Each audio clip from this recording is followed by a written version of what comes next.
ஒரு சின்ன ஊர் இருக்குது. அந்த ஊரில் ஒரு ஃபேக்ட்ரியில் வேலை செஞ்சுக்கிட்டு இருக்காங்க பல தொழிலாளர்கள். அந்த தொழிலாளர்களுக்கு ஒரு சங்கம் இருக்குது. அந்த சங்கத்துடைய தலைவன் தான் ராமையா. ராமையா ரொம்பவே நேர்மையானவராக தான் இருந்துக்கிட்டு இருக்காரு. அவருக்கு சீதா அப்படிங்கிற மனைவியும் ராஜா ரவி அப்படிங்கிற 2 ஆண் குழந்தைகளும் இருந்துக்கிட்டு இருக்காங்க. ஆண் பிள்ளைகள் 2 பேருமே பள்ளிக்கூடத்தில் படிச்சுக்கிட்டு இருக்காங்க. இந்த ராமையா வேலை செய்கிற ஃபேக்ட்ரியில் ஸ்ட்ரைக் பண்ணிக்கிட்டு இருக்காங்க. ஊதிய உயர்வு கேட்டும் சலுகைகள் கேட்டும். அந்த தொழிற்சங்க தலைவரான ராமையாவை பேச்சுவார்த்தைக்கு தனியாக அழைக்கிறாங்க முதலாளிகள். அங்கே உள்ளே போகும்போது அவங்க அந்த அக்ரிமெண்ட்டில் கையெழுத்து போட சொல்கிறாங்க. அதாவது ஊதிய உயர்வோ எந்தவித சலுகையோ தர முடியாது, தொழிலாளர்கள் எல்லாம் மீண்டும் பழையபடி வேலைக்கு வரணும் அப்படிங்கிறது தான் அந்த அக்ரிமெண்ட்டில் இருந்தது. ராமையா அதில் கையெழுத்து போட முடியாது அப்படின்னு அடம் பிடிக்கிறாரு. அப்போ ராமையாவுடைய மனைவி மகன்கள் இருவரையும் கடத்தி வச்சுக்கிட்டு அவங்கள உடனே கொன்னுட போகிறதா மிரட்டுறாங்க. அதுக்கு பயந்துக்கிட்டு ராமையா அந்த அக்ரிமெண்ட்டில் கையெழுத்தும் போட்டுடுறாரு. வெளியே வந்த உடனே அந்த தொழிலாளர்கள் அனைவரும் தங்களுக்கு துரோகம் செஞ்சிட்ட ராமையாவை அடிக்கிறாங்க, அவமானப்படுத்துகிறாங்க. ஆனாலும் ராமையா மனைவி குழந்தைகளுக்காக அந்த அடியையும் அவமானத்தையும் தாங்கிக்கிட்டு வீட்டில் படுத்துக்கிட்டு இருக்காரு. அக்கம் பக்கத்தில் இருக்கிறவங்கெல்லாம் ராமையாவை திருடன் திருடன் அப்படின்னு அவமானப்படுத்திக்கிட்டு இருந்ததுனால ராமையாவால் தாங்க முடியாமல் அந்த இடத்த விட்டே எங்கோ போயிடுறாரு சொல்லாமல் கொள்ளாமல். மனைவி குழந்தைகள் ரொம்பவுமே வருத்தத்தில் இருந்துக்கிட்டு இருக்காங்க. அவர் திரும்பி வந்துடுவார் அப்படின்னு அங்கேயே காத்துக்கிட்டு இருக்காங்க. அந்த 2 பையன்களும் பள்ளிக்கூடத்துக்கு போகும்போது வழியில் சில ரவுடிகள் அந்த பையன்களை வம்பிழுக்கிறதோடு அந்த பெரிய பையன் ராஜாவுடைய கையில் என் அப்பா ஒரு திருடன் அப்படின்னு பச்சை குத்தி அனுப்பிடுறாங்க. அந்த பையனுக்கு ஒரு 12 வயசு தான் இருக்கும். இனிமேல் இந்த ஊரில் இருக்க முடியாது அப்படின்னு சீதாவும் தன்னுடைய மகன்கள் இருவரையும் அழைச்சிக்கிட்டு சென்னைக்கு வந்துடுறாங்க. ஏதாவது ஒரு வேலை செஞ்சு பொழைச்சிக்கலாம் அப்படின்னு கூலி வேலைகள் செய்ய ஆரம்பிக்கிறாங்க. அந்த இடத்துலையும் அவங்கள சில ஆண்கள் தவறாக பயன்படுத்த நினைக்கும்போது இந்த பெரிய பையன் ராஜா 12 வயசே இருந்தாலும் ரொம்பவுமே தன்மானத்தோடு தைரியமாக தவறுகளை தட்டி கேட்குறான். அவங்களெல்லாம் தட்டி கேட்குறதோடு அம்மாவை இனிமேல் வேலைக்கு போவேலாம் அப்படின்னு சொல்லிட்டு அவன் ஷூ பாலிஷ் போடுற வேலையை செய்ய ஆரம்பிக்கிறான். அப்படியே சின்ன சின்ன வேலைகளை செஞ்சுக்கிட்டு இருக்கான். இந்த சின்ன பையன் ரவியை அங்கே இருக்க பக்கத்தில் இருக்க பள்ளியில் சேர்த்துடுறாங்க. ரவி நல்லாவே பள்ளிக்கூடத்தில் படிச்சுக்கிட்டு இருக்கான்.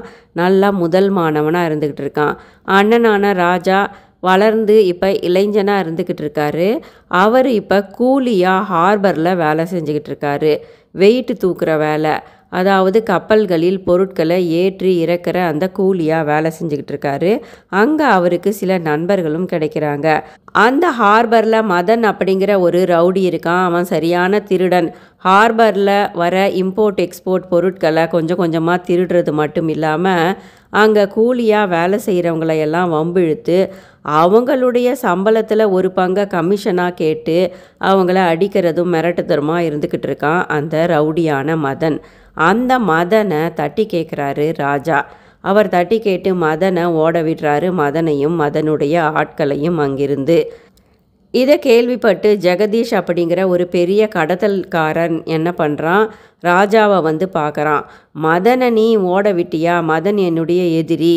நான் கடத்தி கொண்டு வர தங்கங்களில் ஒரு சில பகுதியை இந்த மதன் எப்படியாவது திருடுறான். எனக்கு பெரிய தலைவலியாக இருக்கிறதே இந்த மதன் தான். இந்த மதனை என் வழியில் தடையில்லாமல் இருக்கிறதுக்கு நீ தான் உதவி செய்யணும். அவனை எதிர்க்கிறதுக்கு உன்னுடைய உதவி எனக்கு தேவை அப்படின்னு ராஜாவை தான் கூட சேர்த்துக்கிறான் ஜெகதீஷ் அப்படிங்கிற கடத்தல்காரன். இப்போ கூலியாக இருந்த நம்ம ராஜா கடத்தல்காரனாக வேலை செய்ய ஆரம்பிக்கிறாரு. அதே தருணத்தில் ராஜாவுடைய தம்பி ரவி கல்லூரியை படித்து முடிச்சுட்டு வேலை தேடிக்கிட்டு இருக்கான். சரியாக வேலை கிடைக்கல அவனுக்கு. வேலை இல்லாட்டியும் ரவி வந்து ராதா அப்படிங்கிற ஒரு பொண்ணை காதலிச்சுக்கிட்டு இருக்கான். ராதாவுடைய அப்பா போலீஸ் கமிஷனராக இருந்துக்கிட்டு இருக்காரு. அந்த போலீஸ் கமிஷனர் ராதா ரவியுடைய காதலை ஏற்றுக்கிறாரு. ஆனால் ரவி இப்போ வேலை இல்லாமல் இருக்கிறதுனால நீ பார்க்கவும் ஃபிட்டாக இருக்க, நல்லா படிச்சிருக்க, நீ ஏன் போலீஸுக்கு ட்ரை பண்ணக்கூடாது அப்படின்னு கைட்லைன்ஸ் கொடுக்குறாரு. அவருடைய வலியுறுத்தலின்படியும் அவருடைய வழிகாட்டுதலின்படியும் ரவி போலீஸ் ட்ரைனிங்குக்கு போகிறாரு. போலீஸாக செலக்ட் ஆகுறாரு. அவன் ஃபிட்டாக இருந்த காரணத்தினால சப் இன்ஸ்பெக்டராகவும் போலீஸாக செலக்ட் ஆகிட்டான். இப்போ ரவி அவன் வேலையில் ஜாயின் பண்ணுறதுக்கு முன்னாடி 8 மாத ட்ரைனிங்குக்கு வெளியூருக்கு போயிருந்தான். அந்த 8 மாத கால அவகாசத்துக்குள்ளே இங்கே ராஜா மிகப்பெரிய கடத்தல்காரனாக உருவாகிட்டான். ஜெகதீஷுக்கு வலது கையாக இருந்து கடத்தல் பொருட்களை திருடி கொண்டு வந்து கொடுக்கறது மட்டும் இல்லாமல் ஜெகதீஷுக்கு தலைவலியாக இருந்த மதனை எதிர்த்து அவங்கிட்ட இருந்து ஜெகதீஷின் கடத்தல் பொருட்களை காப்பாற்றிக்கிட்டு இருக்கான் ராஜா. பலவிதமான உதவிகளை ஜெகதீஷ்க்கு ராஜா செஞ்சு பல்லாயிரக்கணக்கான லாபத்தை கொண்டு வந்ததுனால ஜெகதீஷும் ராஜாவும் இப்போ பார்ட்னர்ஸ் ஆயிட்டாங்க. மிக குறுகிய காலகட்டத்திலேயே ராஜா பெரிய ஒரு பங்களாவை வாங்கி அம்மாவை குடி வைக்கிறான். அப்போ தான் ராஜாவுக்கு சந்தோஷமாகுது. அப்படி இருக்கிற தருணத்தில் ரவி சப் இன்ஸ்பெக்டராக சென்னைக்கு திரும்பி வந்து டியூட்டியில் ஜாயின் பண்ணுறான். ரவி அந்த கேஸ் ஃபைலை பார்க்கும்போது ராஜாவும் அதில் குற்றவாளியாக இருக்கிறதும் தன்னுடைய அண்ணனுடைய ஃபோட்டோவையும் பார்த்து ரொம்பவே ஷாக் ஆகிறாரு ரவி. மேலுமே ரவி ஜெகதீஷ் ராஜாவுக்கு கீழே வேலை செய்கிற சில கடத்தல்காரர்களையும் பிடிச்சு ஜெயிலில் போட்டதோடு சில பேரை சுட்டும் இருக்கிறான். ஜெகதீஷுடைய கடத்தல் கும்பலில் என்ன ஆகுது, புதுசாக ரவி அப்படிங்கிற சப் இன்ஸ்பெக்டர் வந்து தலைவலியாக இருக்கிறது தெரிஞ்சு அவங்களுக்குள்ள ஒரு டிஸ்கஷன் நடக்குது. ரவியை சப் இன்ஸ்பெக்டரை கொலை செஞ்சிடலாம் அப்படின்னு முடிவு செய்கிறாங்க. ஆனால் ரவியுடைய அண்ணனான ராஜா அதை தடுக்கிறாரு. இதை நீங்கள் செய்யக்கூடாது, என் தம்பி தான் அவன் அப்படின்னு கடைசியில் ஒத்துக்கிறாரு. என் தம்பியை மட்டும் நீங்கள் கொலை செய்யக்கூடாது, அவனை தொடக்கூடாது அப்படின்னு மற்றவங்க கிட்ட பர்மிஷனும் வாங்கிக்கிறாரு ராஜா. இப்படி இருக்கும்போது ராஜா தன்னுடைய கடத்தல் தொழிலை விடாமல் செஞ்சுக்கிட்டு இருக்கான். ஜெகதீஷுக்கு பார்ட்னராகவே மாறி தானுமே ஒரு பெரிய கடத்தல்காரனாக உருவாகிக்கிட்டு இருந்தான். ரவி வந்து தன்னுடைய அம்மா கிட்ட அண்ணன் ஒரு கடத்தல்காரன் அப்படின்னு சொல்லி ராஜாவை கடத்தல் தொழிலை விட்டுட்டு வந்துட சொல்கிறாங்க, கெஞ்சறாங்க. அம்மா, நான் நீண்ட தூரம் போயிட்டம்மா, நான் அதிலிருந்து உடனே விட்டுட்டு வர முடியாது, என்னை கொன்னுடுவாங்க, நான் மாட்டிக்குவேன் அப்படின்னு ராஜா அம்மா கிட்ட சொல்கிறான்.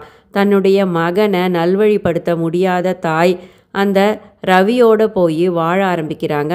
மூத்த மகனுக்காக தொடர்ந்து வேண்டிக்கிட்டு இருக்காங்க சீதாம்மா கடவுள்கிட்ட. இந்த தருணத்தில் சீதம்மாவுடைய ஹஸ்பண்ட் என்ன பண்ணுறாரு, அப்படியே நாடோடியாக ஊர் ஊராக ட்ரெயினில் சுற்றிக்கிட்டு இருந்தவர் ஒரு தருணத்தில் வயோதிகம் காரணமாகவும் அந்த டிப்ரெஷன் காரணமாகவும் ட்ரெயினில் இறந்து கிடக்கிறாரு. அனாதை பிணம் ஒன்று இருந்ததை கண்டுபிடிக்கிறாங்க போலீஸார். அதை பார்த்து ரவி அதுதான் தன்னுடைய அப்பா அப்படின்னு அடையாளம் கண்டுபிடிச்சிடுறான். அம்மா கிட்ட வந்து சொல்லி ராஜா தான் தன்னுடைய அப்பாவுக்கு கொல்லி போடுறான். அதன் பிறகு அம்மாவும் வருத்தத்தில் இருக்கிறாங்க. தன்னுடைய கணவரும் இப்படி நாடோடியாக போய் இறந்து போயிட்டாரே, பெரிய மகனும் இப்படி கடத்தல்காரனாக ஆகிட்டானே அப்படின்னு அவங்க ரொம்பவுமே வருந்திக்கிட்டு இருக்காங்க. இந்த தருணத்தில் ராஜா வந்து தன்னுடைய அந்த பெரிய மாளிகை அம்மாவுக்காக வாங்கிய அந்த மாளிகையில் அம்மாவை குடி வைக்க முடியலையே அப்படின்னு வருத்தத்தில் இருந்தவன் அந்த கிளப் டான்ஸரான அனிதா அப்படிங்கிற ஒரு பெண் கூட பழகிற வாய்ப்பு கிடைக்குது. அந்த பொண்ணு கிளப் டான்ஸ் மட்டும் பண்ணாமல் அவங்க அம்மா வந்து அந்த தொழிலை செஞ்சுக்கிட்டு இருந்ததுனால அதே தொழிலில் சின்ன வயசுலேயே அவள் தள்ளப்பட்டா. அதனால் அவள் ரொம்பவுமே சோகத்தில் இருந்துக்கிட்டு இருந்தா. ராஜா அவளுக்கு ஒரு வாழ்க்கை கொடுக்கணும் அப்படின்னு நினைக்கிறான். 2 பேரும் காதலிக்க ஆரம்பிக்கிறாங்க. அந்த காதலின் மூலமாக அந்த அனிதா ராஜா கூட அந்த மாளிகையில் வந்து சில காலம் வாழ ஆரம்பிக்கிறா. அதன் மூலமாக அவள் ப்ரெக்னெண்ட்டும் ஆயிடுறா. அனிதா ப்ரெக்னென்ட் ஆன உடனே ராஜா தன்னுடைய கடத்தல் தொழிலை விட்டுட்டு ஸ்ரீலங்காவுக்கு அனிதா கூட போய் ஒரு சாதாரண வாழ்க்கையை வாழலாம், இது எல்லாத்தையும் விட்டுட்டு போயிடலாம் அப்படின்னு நினச்சிக்கிட்டு இருந்தான். அப்போ என்ன ஆகுது, ரவி வந்து இந்த கடத்தல்காரர்களை பிடிச்சே தீருவேன் அப்படின்னு சொல்லிக்கிட்டு இருந்தான் இல்லையா. அவன் கடத்தல் தலைவன் ஜெகதீஷையே கைது செய்து அழைச்சிக்கிட்டு போய் ஜெயிலில் போட்டுடுறான் ரவி. ரவுடி மதன் என்ன பண்ணுறான், ராஜாவை பழிவாங்க மீண்டுமே ராஜாவை தேடி வரான் அவனுடைய வீட்டுக்கு. அப்போ ராஜா வீட்டில் இல்லை, அவனுடைய காதலியான ப்ரெக்னெண்ட்டாக இருக்கக்கூடிய அனிதா மட்டும்தான் இருந்தா.